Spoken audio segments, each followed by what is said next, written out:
metade da população do Império Romano era de escravos.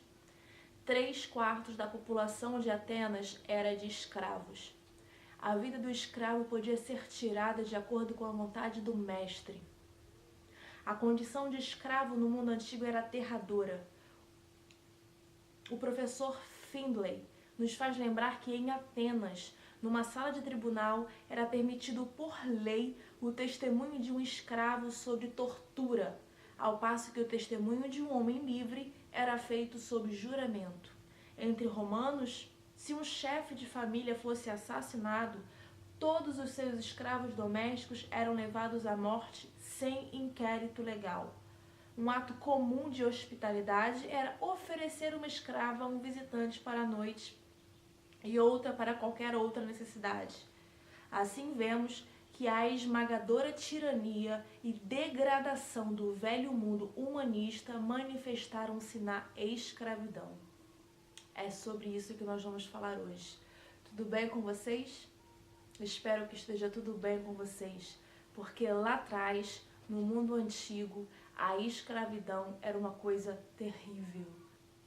Até pessoas da mesma raça escravizavam seus conterrâneos nos tempos antigos.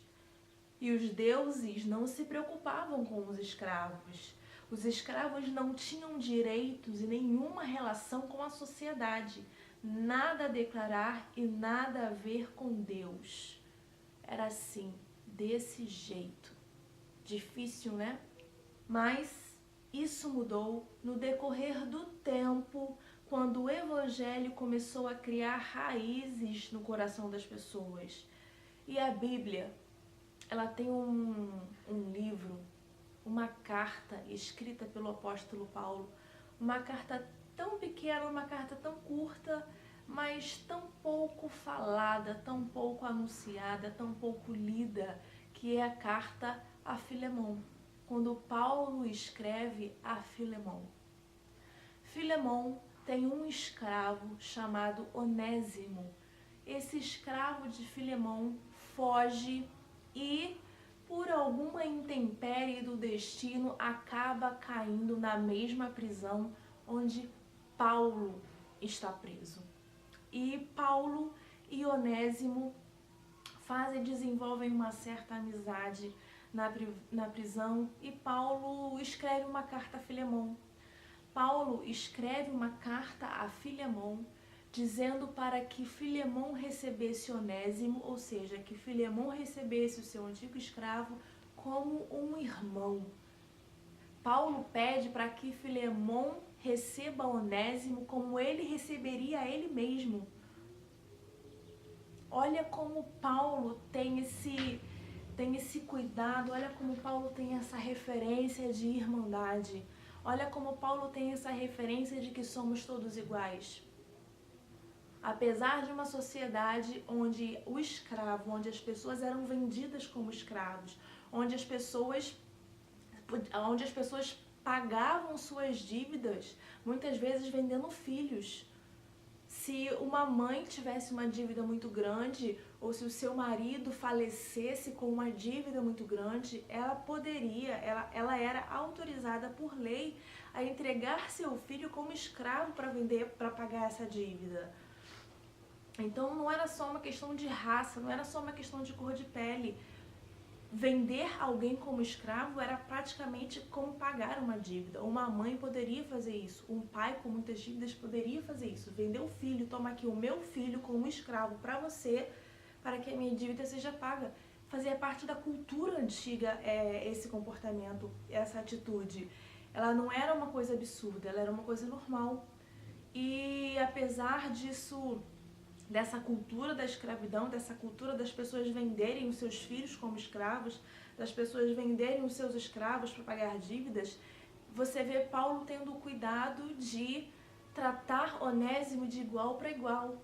Paulo tratou Onésimo na prisão de igual para igual e não só tratou de igual para igual, como escreveu uma carta para Filemon pedindo para Filemon receber Onésimo de volta, para receber Onésimo como um irmão e para receber Onésimo com o mesmo carinho que ele receberia o próprio Paulo.